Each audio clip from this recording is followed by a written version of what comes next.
Hi guys, welcome back to my channel. In today's video, I'm going to show you step by step how to remove or make your customer type inactive in QuickBooks Online.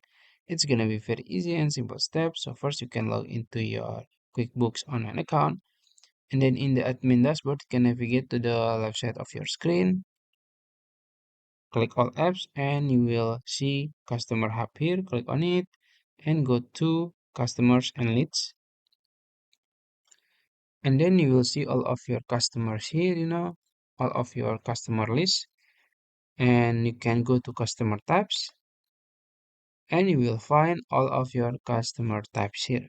So in order to remove or make it inactive, you can click the drop down. So let's say I want to make the automotive customer type inactive.